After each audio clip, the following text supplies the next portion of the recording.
Hello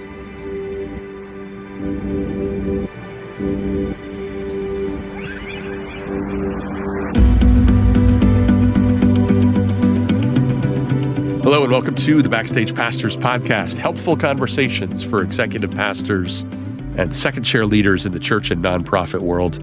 I'm your host, Phil Taylor, and with me today is my co-host, Tyler Dravitz. Tyler, I hope you're doing well. You too, man. So for this first series of Backstage Pastors Podcasts, we're walking through some of the themes and key voices from your book, defining the executive pastor role. I've got to say it right. It's all good. That's fair. Yeah. And today we've got an interview with someone you've known for a long time, Pastor Ed Marcelle. Yes, Ed and I planted Terra Nova Church together in 2006 in New York. We planted in a 200-year-old factory that had been turned into a microbrewery, nightclub / concert venue. Mm-hmm. And during that time, we also led the Northeast region for a church planting network that was doing quite a bit during that time. And we both have gone on to do other things in serving churches and pastors all over. More recently, Ed became the church planting director for Harbor Network and is having a huge impact on really just like a whole new generation of church planters. Ed, my friend, man, we go back a while. It's good to have you on the show. It's good to see you, Phil, and to be with you here, Phil. And Tyler, hello. Good to meet you. You too. So Ed and I have kind of a unique relationship over the years, but it's really, I think, kind of an incredible display of the different giftings of an LP and an XP. And as I prepared for this interview, I felt like it would be beneficial to the listeners, which are going to be primarily executive pastors, to walk through a few of the key things that we've learned along the way, Ed, about ourselves, some key conversations that we've had along the way in that church planting journey, and how that gave each of us some more clarity about our unique roles. And so even though Ed and I planted Terra Nova together, our story actually goes back several years before that. Ed, could you just take a minute and talk about planting King's Chapel? Sure. So directly out of seminary, I was approached by a 200-year-old Baptist church in rural upstate New York that wanted to plant a church. They saw the need for multiplication. They were actually at a high attendance-wise for themselves and saw it as an opportunity to strike while they had those resources. I came up and planted in the suburbs just on the southern rim of Albany, New York, a town called Glenmont. It's actually the very first suburb once you leave the city limits. And really, that church was planted in so many ways that I had to learn from for the second church plant. So I planted solo, I planted early, I planted low on funds, and for 7 years was the solo pastor of that church. Now, it's not a sad story. God did great things through that congregation, that plant, but it was definitely a learning experience for me.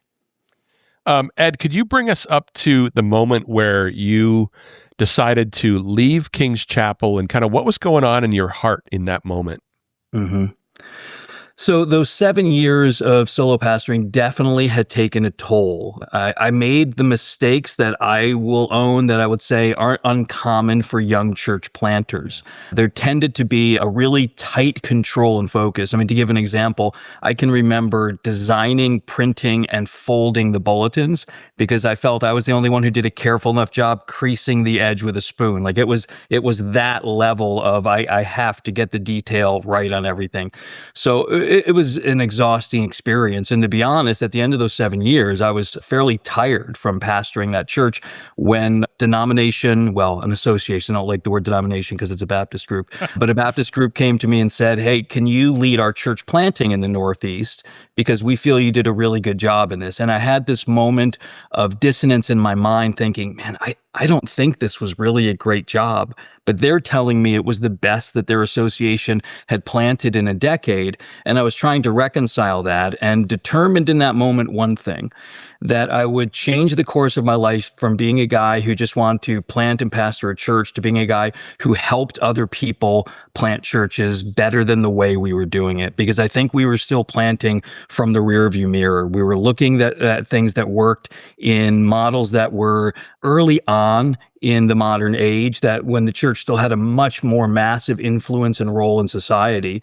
And we were sort of doing the if we build it, they will come mentality thing that didn't recognize the shift that had happened to a post-Christian, postmodern, secularized United States. Yeah, that's good. Side note, Ed, before I move on, when I ended up coming into King's Chapel, I found a printer, a guy who, printed stuff in that plaza right next to the church that had a machine that actually folded bulletins. Just crazy.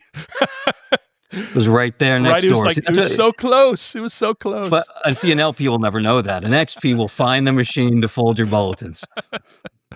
So when King's Chapel called me to interview to be the new lead pastor, they wanted me to know right away that the founding pastor would still be living in the same town and would actually stay in the church for a few months during the transition.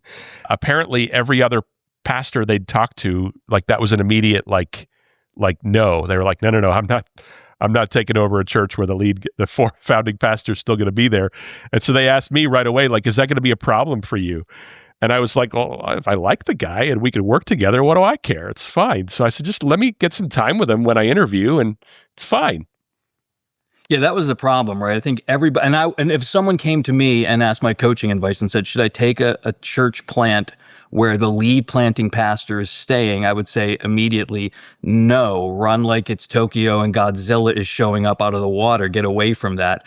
But you were smart. I mean, I think what has happened is we've always heard and maintained the oral tradition of the worst of those stories, right? So everyone is afraid of a boogeyman that they heard about from a friend or a seminary prof. Oh no, I heard that the former lead pastor killed the young pastor in the church basement. And so no one wants to do this stuff. But you and I began to talk, and I tried to make it as clear as possible.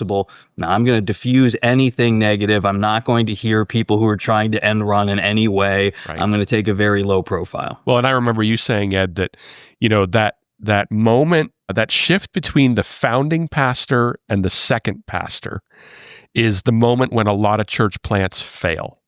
And I remember you saying, let's try to figure out a way to do this in such a way that doesn't happen. Let's try to rewrite that story and see what we can learn from it. And so, I was attracted to that. And so when I interviewed there at King's Chapel, we got some time together. So I remember after preaching at King's in the morning, as part of my interview, having some lunch with some leaders afterwards. And then I headed over to your house, which was just a few minutes from the church. And we spent, I think we spent 2 or 3 hours just talking and getting to know each other. And you said something that day that really stuck with me. You said, I think if you and I had started this thing together, I might not actually be leaving right now. And for me, at least, I think that was probably the first time that I realized that perhaps I was wired differently than most lead pastors. And so that day we were even then saying, maybe we'll work together someday. Talk about that kind of realization that perhaps the burnout, I don't know if you want to say it that strongly, but at least the tiredness from being a solo planter. Talk about that shift in your mind to realizing it's got to be a team. Yeah, and I don't think burnout is a bad word for it. I mean, I can remember early on with conservative Baptists going around to groups and talking about church planting and saying, I'm not sure I would ever do this again unless it was written in the sky, Ed plant a church. And even then I would want a handwriting analyst to make sure it was Jesus and not somebody else. I mean, I really saw the holes in the way we were church planting. And I do remember that conversation, Phil, and that was one of the things I saw is we're taking people who are pioneer leaders, who like to be in environments where there isn't a town, where there aren't streets, there aren't ordinances, and function much more freely when there aren't lines. And then at some point, we have to shift from that pioneer space to a town, and there has to be order. If you're going to get to a city, there has to be even more order. And so we're setting guys up to begin something and then quickly outpacing where their usefulness is, unless we can actually get behind the idea of teams planting churches. And Phil, you and I have done assessments before for church planters, and you know as well as I do that I don't like to send people out solo. I think that is a terrible thing that the church picked up as a habit, probably financially to try to save some money. But just what you're talking about. And I remember a story you told when you were growing King's Chapel, and I was just thrilled that it was happening. I went over to congratulate you and say, Phil, great job, man. I don't know what your secret sauce is here, but you're doing great. And you said, Ed, I just found your old notes and I've been implementing the vision that you didn't implement. I have no idea why you didn't implement it. That's right. And all I could see was the unsurmountable pile of chaos on my desk and thinking, I didn't even remember I had left notes on what was going on there.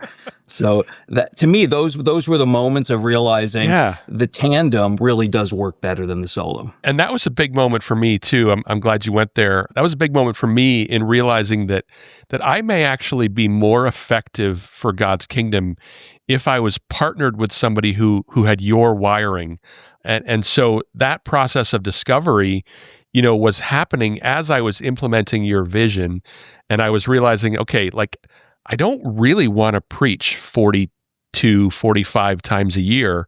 I want to preach less than that, some number less than that, and I want to be able to put time into, all the other stuff that has to happen for a church to be, operating well.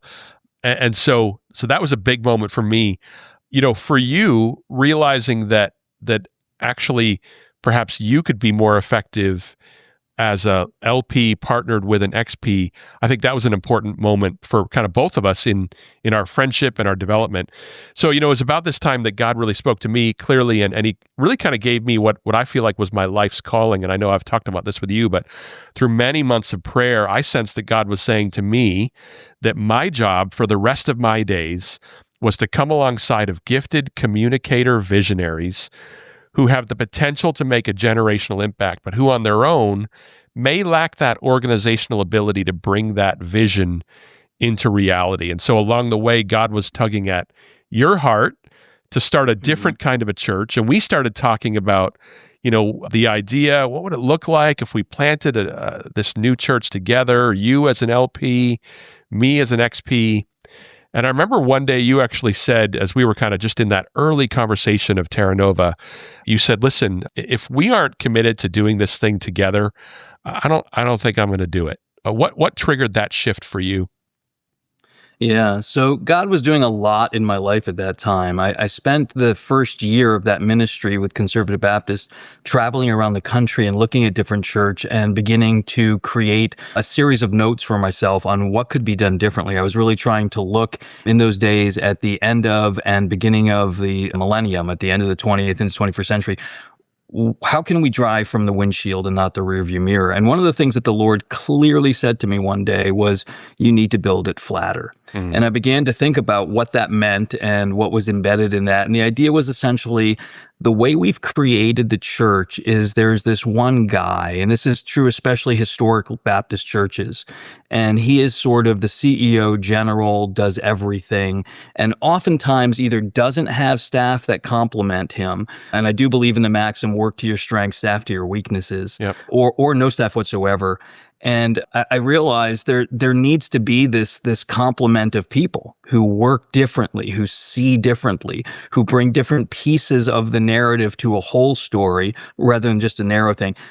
And it looks everything like the modern networked world in which we live. Solo and disconnected really doesn't work in today's world.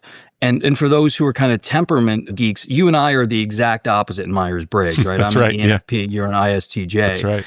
And I realized I need to be working on my end and have someone else who's wired like you working on another thing. Ken Blanchard wrote a book called Mission Possible, and he talks about this thing called the double sigmoid curve, how businesses used to operate on like a 40-year parabola where they would work to their great strengths, hit their peak, and then slowly decline over that generational piece. But he said now things have changed to the point where you can be working toward your strengths and at your peak, and immediately you have to start working towards the next thing and the next peak, because change happens so fast in the modern world. If change has been tied to the ideas that how quickly they move and how quickly goods and people move, up until the Industrial Revolution, 22 miles an hour was the top speed. And I think that's what Toffler was getting at in his book, Future Shock, that change is going to come at a rate that's rapid enough where you can't react. You have to continually build as though change is a normative part of life. And that was a big thought for me in terms of how do I apply that to church. The business world sometimes is much more practical than the church because they work for money and not for God. And we sometimes can slow up because we work for God and not for money. And I think I took that idea from them and said, this is the way to work that double sigmoid curve. There has to be an intelligent, self-activated, organized person, an XP like you, Phil, who's working that other side of the vision and the energy that brings and the group that gathers, who can then take that and continue to work that into the family organization structure that we know as the church. Well, I think I can make a declaration here. I'm going to guess that will be the only time that the double sigmoid curve will be referred to in the entire season, which is awesome. So we were getting ready to plant Terra Nova. Ed, if you could just kind of put on your cultural anthropologist hat for a second and just kind of explain a little bit of the vision behind Terra Nova. What were we trying to do there? Yeah, happy to do that. And I as much as I don't want it to be long, I'll try to tell a brief bit of my own story because it factors in. It's great. Yeah, go for it.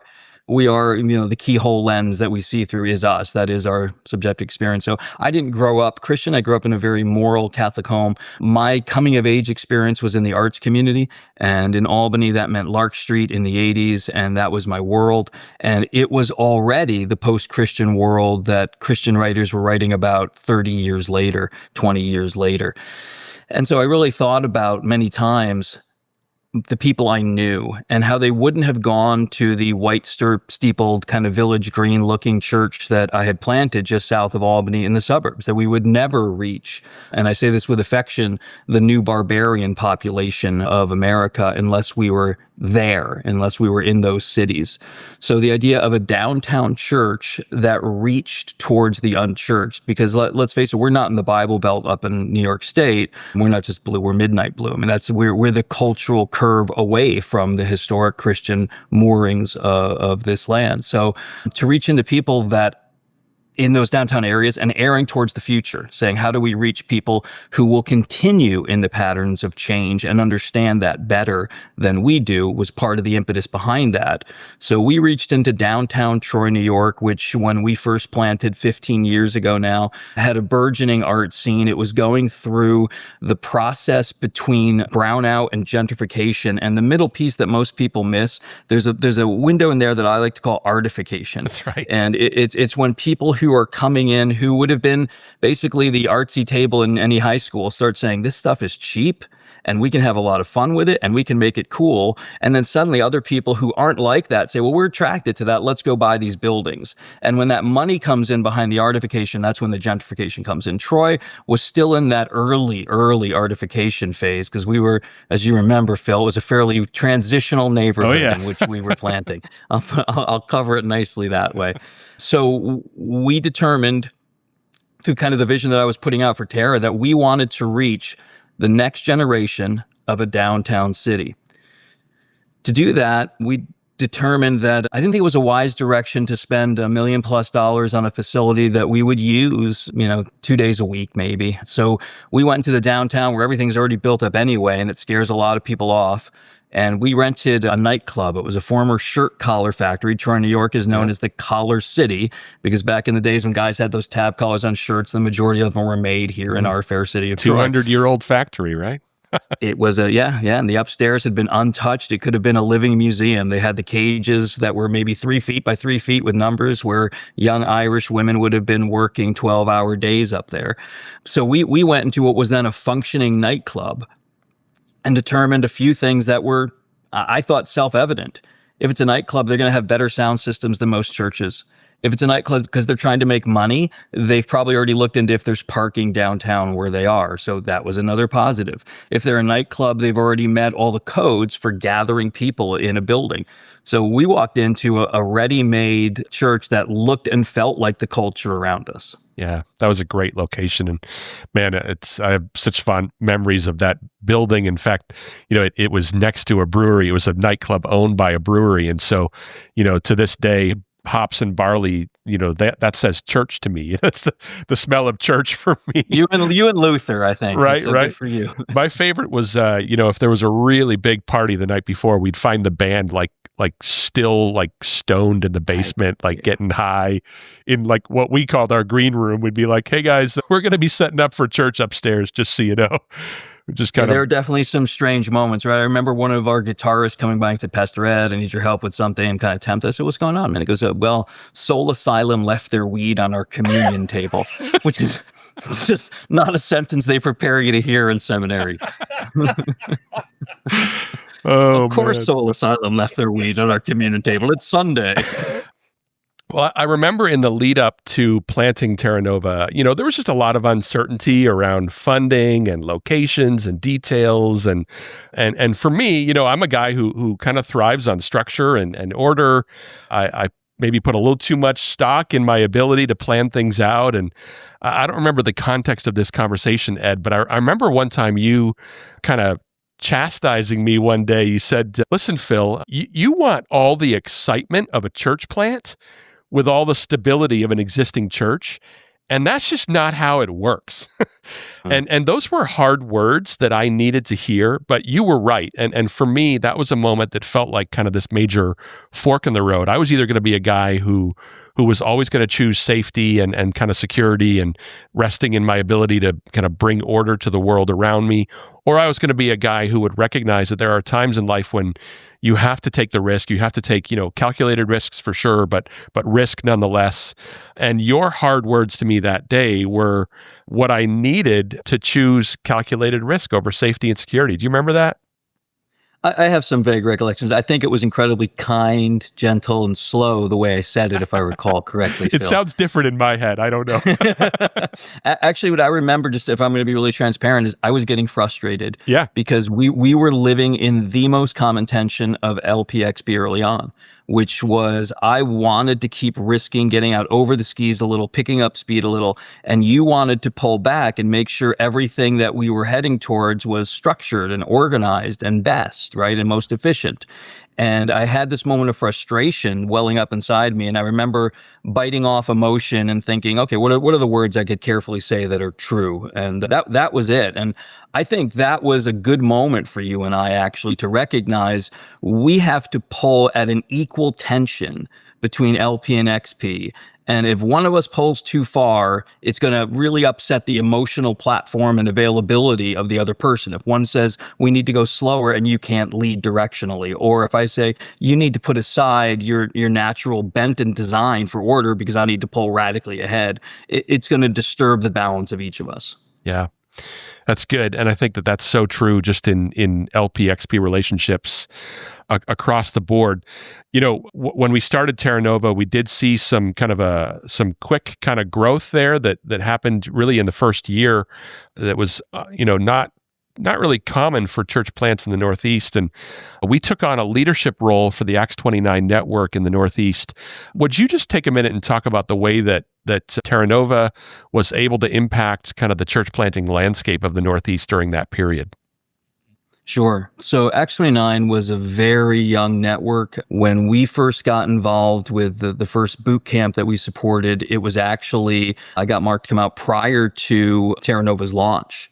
So it was the first Northeast presence Acts 29 had, and we had people literally from all over the country come and do that. And I began to realize what I was thinking about, what we were implementing was something a lot of people needed help with and direction with. So what we determined was we would try to serve the greater C, the capital C, the Catholic Universal Church beyond us, and not just our local church. We actually, I made it a policy that we had to give X% of our time to another ministry. I mean, that was just, it was important enough to serve the greater church to do that. And so I took on the role as the regional director for church planting in the Northeast, and we essentially lifted our roles locally and put it on the next ring out, and you became essentially the XP for the Northeast region of Acts 29. And we began to just put up a quick call out to say, hey, do people want to gather here in Troy and talk about church planting in the Northeast and what we're doing?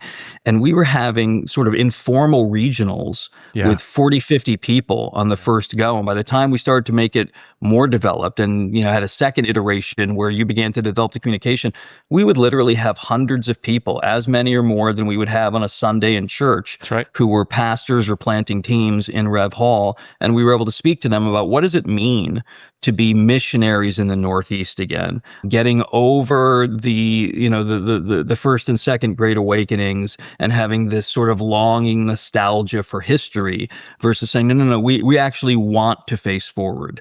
We want to step into what God is doing. I mean, the name of our church in Latin means fresh ground, as I know you know, Phil. Yep. And that was sort of the piece that I felt like a lot of Christians were missing. We were so desperate to nail down what we had committed our lives to that we were missing the dynamic life of the next thing. And I think a lot of pastors at that time were hearing it. And I think we did a pretty good run leading X29 Northeast for those 10 years that we did that. And certainly I was really grateful for the leadership throughout that H&I gave. Yeah, we saw a lot of churches planted in the Northeast, and I know we had kind of talked about the idea that we wanted to see, a kind of a culturally aware but theologically conservative church planted in kind of every first, second, and third tier, MSA, metropolitan statistical whatever, in the Northeast. And we saw that happen over those 10 years, which was not that we planted all of them, but we saw it happen through the network and through the relationships that we were trying to serve. And that was a pretty cool thing. And I think it goes to that concept of making that generational impact. When you've got people who are wired differently serving together, you actually can have a legit generationally changing impact. And that was a lot of fun to be a part of. Shifting gears a little bit, Ed, and by the way, just a quick side note, we haven't forgotten about Tyler, our co-host. Tyler, hello. We just felt like this first part was so relationally driven between our history, Ed, that I would kind of take point here, and then Tyler will be jumping in a little bit. But, I remember there was a concept that you shared early on, Ed, in kind of our working relationship. And I talked about it in my book for executive pastors. It's the idea of you understanding steps 1 and step 100, and that 2 to 99 being a little bit of a mystery for you. Can you talk about that a little bit and how you came to that idea? Yeah. And I give LPs the credit of steps 1 and 2, Phil, not there just you go. step Okay. 1. And I know you want to believe we're only confident enough to see step 1. I bet you could get all the way to 5, Ed, if you tried. It's a lot of sweat and a lot of spreadsheets, and spreadsheets just dizzy me.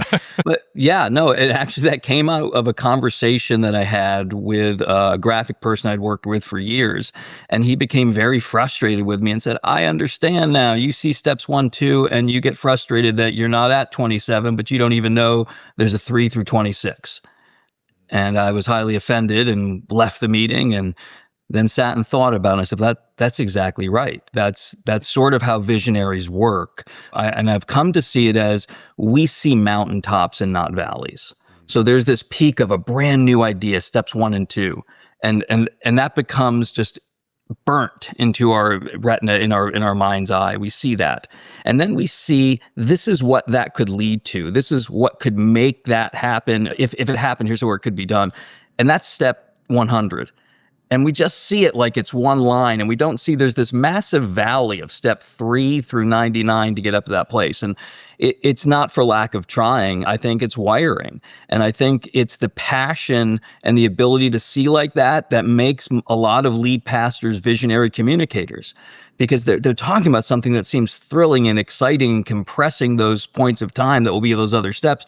But to them, it's just the way they really see it. That's how I was. And it helped me to see I really need, not would be better off, not would find it helpful, really need co-laborers who see, understand, and can care for the people and the process in steps 3 through 99.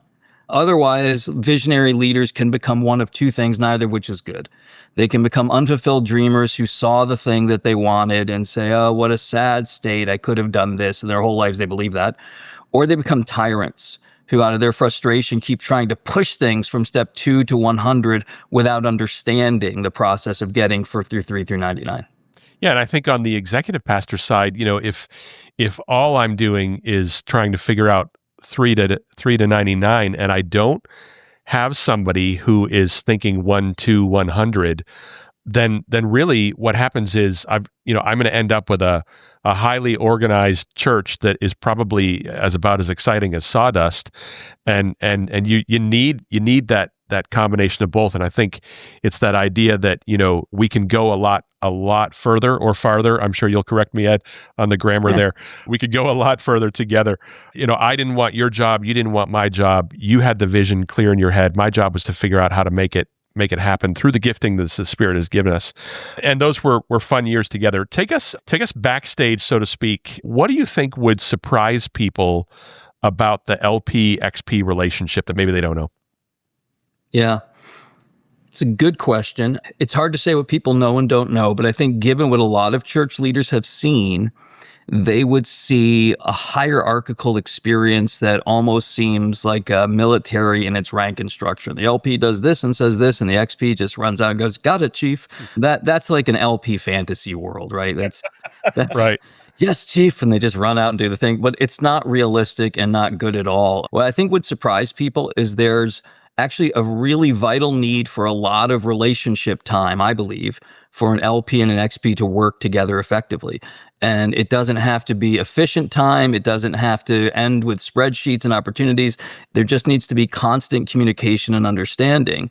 So if that LP is thinking steps 1, 2, and 103 different project lines and is not saying them yet, it's really helpful for that XP to know even before the LP has decided it's time to talk about that, right? Because that XP is already going to be thinking, this is going to be a second timeline that won't work because we need these people. I can remember being frustrated one time, Phil. You may not, because it happened enough times where you may not recognize it. But I was like, well, we need to do this. And you very calmly said, we will, but right now we need to train 8 people to do that. We need to have $25,000 to implement this. And we can't do that until we're done with this, this, and this. So it's 6 months from now. And my only 2 choices were to say, that's really reasonable, or to stomp off to my office and slam the door and say, why are XP so insufferable? Yeah, it is that balancing for sure. And that's okay, I think. But I think it's the conversations and the relationship that allowed us to do that well, Phil. I really do. Yeah, because it wasn't just, the formal meetings that we would have. It was also, the afternoon was a little bit light, and at 4:00, you wander over to my office, or I wander over to your office and go, "Hey, you want to go next door to Brown's and grab a beer?"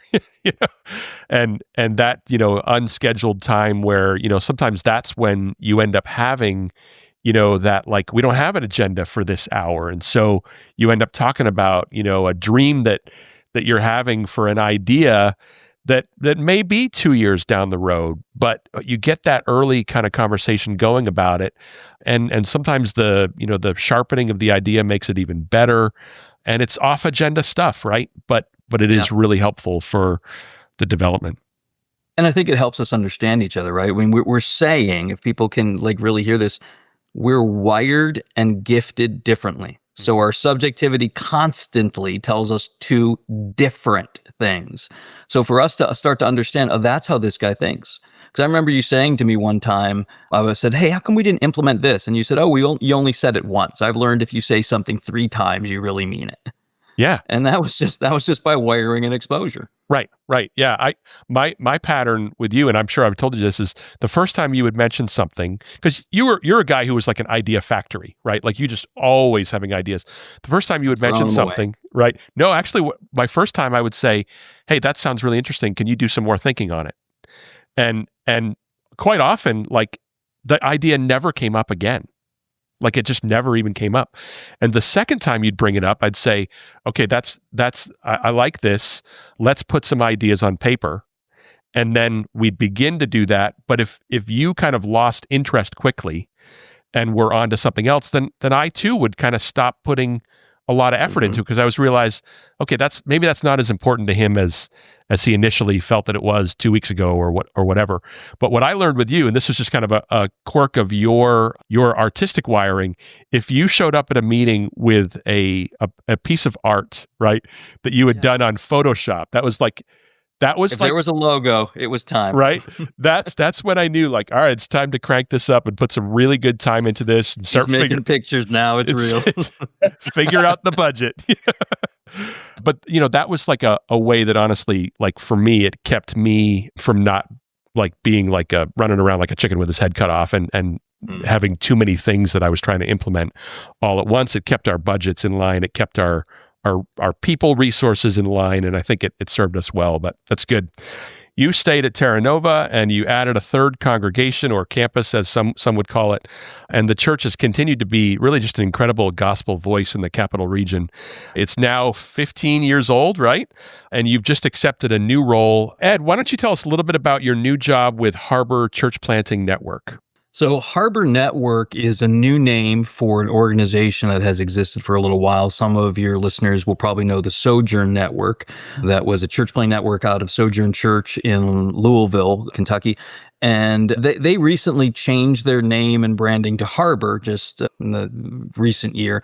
So what that is a church planting network of like-minded missional churches with, I would say, a bent towards Reformed soteriology and complementarianism in church polity. And one of the big add-on values that I've heard from the pastors within Harbor Sojourn is the community and care piece, that a lot of planters will say, we felt kind of alone. We didn't fit in our denomination. We were sort of the young JV add-on, and we didn't really have people who understood what we were doing, why we were doing, how we were doing it. And that network has become a fraternity of people who really have appreciated that much. By the way, I don't know if you remember, Phil, a young intern who worked under you for a few years named Sean Nolan. Yeah. Sean is now a Harbor church planter in Albany, New York. That's after all awesome. those years of you telling him to remember to turn on the lights in the youth room, he finally got it all together and is now leading a church. Our intern duty at Terra Nova was always in the wintertime, you got to clean up the frozen puke on the sidewalk outside of the church. Remember that? Man, that was rough. There was a story that became sort of the white whale story that put fear into the interns, because one intern, when they were pushing a drunk out of the nightclub, threw up in February right in front of the church entrance, the nightclub entrance. And it was, 2 degrees in upstate New York in February. So he had to boil a kettle of water and pour boiling water over frozen vomit as he was then having to sort of like chip it out. Every intern was afraid after that we were going to give them that job. It was great. Church planting. So Ed, we talk a lot about return on investment as XPs. And one of the things Phil and I will talk about is just kind of ensuring that we're giving God the return on investment that he's made in us. And so as you think of your shift from a local pastor to a network leader, is that a question of giving God a different return on investment that he's made in you? Or what sort of led to that decision to take that role?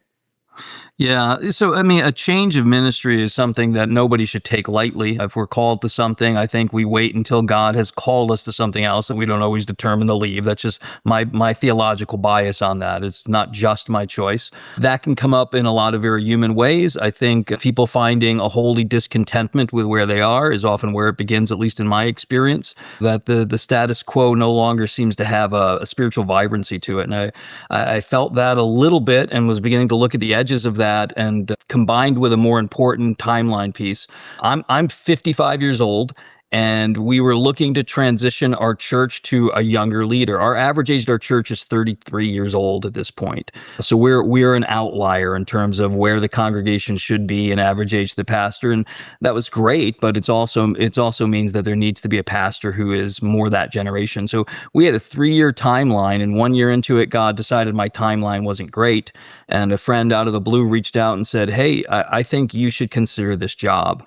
I didn't think it was the right time, because I guess I still was believing in my timeline and not sure that this was from the Lord yet. So I actually went to the interview the way I think I would encourage people to do job interviews in the future. I went in completely as a guy who didn't care.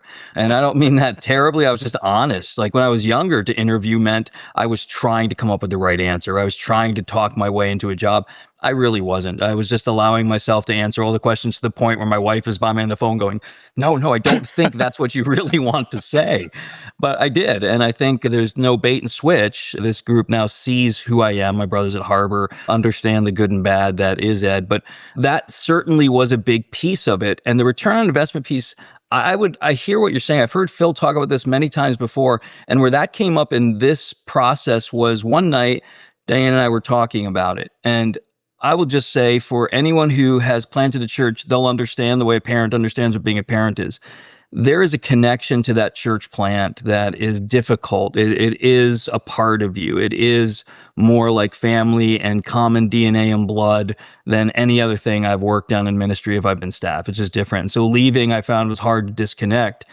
And I thought, but Diane, I can do this, I said to my wife. And she said, yes. And a lot of people can do it. But I don't think a lot of people could take on the role of directing a church planting network. And I think you can and should consider that. And it's different language, but that same idea of how can you best be used? What's the function in the body that would best serve and get the best return on investment? And so my resume had mentioned that I had worked with Conservative Baptists directing church planting Northeast. I had mentioned that I worked with Acts 29 in the Northeast. Later, I worked with Converge in the Northeast. So 3 times I had been starting church planting networks really from the ground up. All 3 of those were either so long without leadership that it was like starting it or starting again. And Harbor was at this unique pivot point. And reading all the tea leaves, anyone can argue any way they want to. But when my wife said that, it was essentially the return on investment argument, and it made sense to me. Yeah, that's good. It's great. So, Ed, you've worked with a lot of different pastors over the years.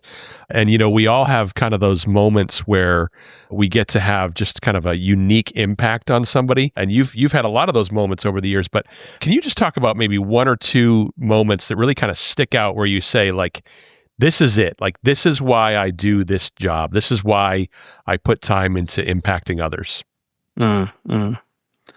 Yeah, I'll tell them particularly about leaders because God did a very unique thing, guys. As we were praying through the whole job position, what do? I said to Dan, what if I'm not really good at influencing other leaders? And in a week's time, without other people knowing that we were looking at this job, I received 5 different calls or emails from pastors who had said, I want you to know that this moment, some I remembered, some I honestly didn't, was the thing that made the difference in me sorting out what God would have me do direction-wise. And I'll just tell 2 of them with specifics that were the ones that mattered, that will answer your question directly. I got an email from a guy who is pastoring a church that he planted now, and it was a long email. And he said, this is years overdue, and I want you to know I'm grateful for you, but for years I was very angry with you. And I thought, oh, what did I do now that I'm unaware of? And what I had done was told him when he was young, you're not ready to plant a church. Well, I'd done enough assessments where it went on. It passed by out of memory. But for him, that was incredibly real and at the time hurtful. And he went on staff at another church and grew in life and ministry and grew in the Lord and now is successful at planting a church. And just wanted to say, you were right, which it's not just because, yes, that is my favorite sentence in the English language, but it's not just because of that. It was to see that what I was saying honestly, that was difficult to say to a young leader, was now seen as something that actually was helpful over years. And it made me realize some of the things we say in human development, whether it's pastoring a congregation, developing leaders, are seeds of trees. And we will not see the result of that ministry and work for years down the road.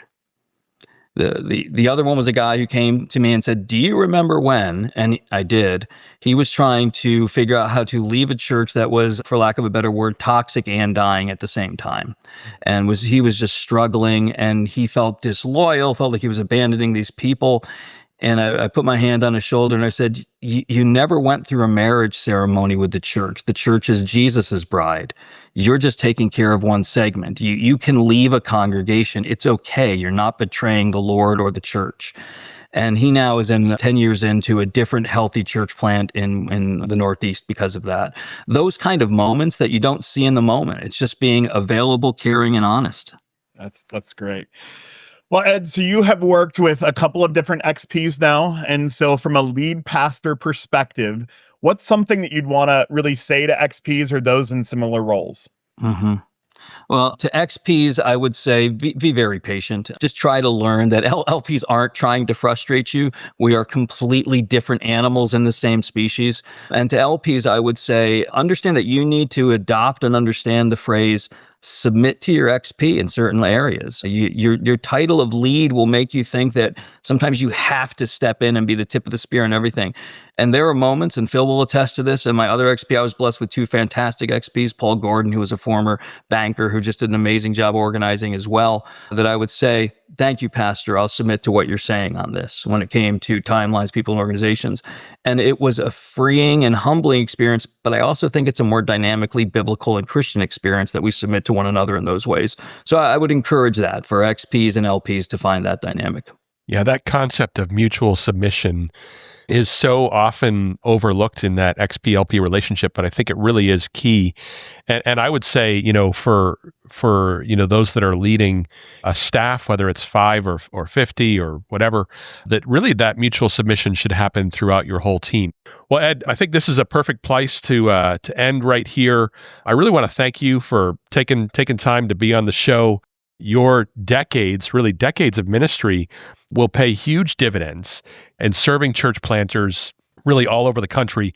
I'm excited that you're going to be, kind of dedicating more of your time to serving the Big C church in this way. And I can't wait to see all the good that comes out of it. So, man, I love you. Thanks for being on the show. Thank you, Tyler. Phil, it's been a real joy to just sit here and get to talk about ministry today. So I appreciate that. And to have some chances to reminisce about times that we had, Phil, was fantastic. From the heart, thank you for being my XP for those years. Those were great years of ministry together. Likewise. Well, it was so good to talk with Ed again. Man, when I was planting Terra Nova with him, we had such a great time together. And I had this sense then that no matter where else God took me in the future, I would always look back on those years as some of the best years of my life. Like I just knew it was a uniquely energizing season. We planted that church 20 years ago this month, and I really do look back at those years with just a lot of fond memories. We were flat broke as church planters. We rented, that old factory. It was like too cold in the winter. It was too hot in the summer. It smelled like hops and barley all the time, which I didn't actually mind that, as kind of a beer snob, but it was awesome and it was really special. And I'm so glad that we had my lead pastor from that era on the show. Yeah, I love that. I think it's so important to reconnect with those seasons every now and then, to look back and remember how faithful God was right in the middle of all the chaos. Because let's be honest, ministry gets hard and it's easy to forget where you've seen God show up in the past. And so I'm really glad we got to talk to Ed today and that you were able to revisit such a meaningful chapter in your life and in your ministry. I remember we've got an event coming up about church building projects that I think everyone needs to sign up for. So Why don't you remind us about that? March 5th, I've got an online event with the Unstuck group, partnership between the Unstuck group and Plain Joe Studios, all about church building projects. So when you do a building project, typically for most pastors, it is the one and only building project they may do in their entire life, right? That many pastors never do one, right? Mm-hmm. So if you're doing one, there's a good chance it's the only one you'll ever do. So you don't really know what you're doing.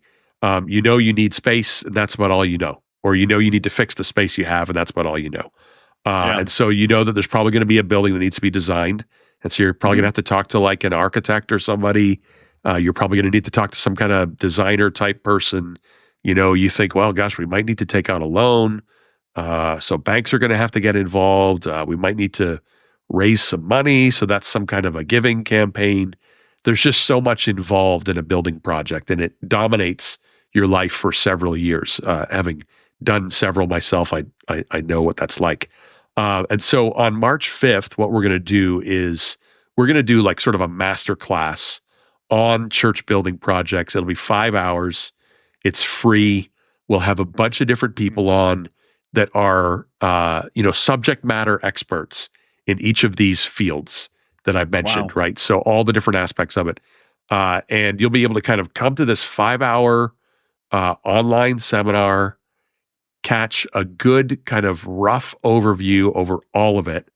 And I think by the end of those 5 hours, you're going to have a decent handle on what to do with your building project, or at least have a lot of steps of where to go next, so that you're not completely in the dark on the process. Yeah, and I would just recommend that regardless of where you're at in any stage, regardless of it, if you believe that you won't have a building, I do think if you feel like God's called you to ministry, especially in this kind of role, get on the call or the Zoom or whatever it's going to be, and pay attention, because I can speak personally. You just have no idea what God has planned for you and your church and your building and your needs. And so having that, I don't always love this phrase. I worked at Starbucks for a number of years, and they always talked about putting tools in your tool chest.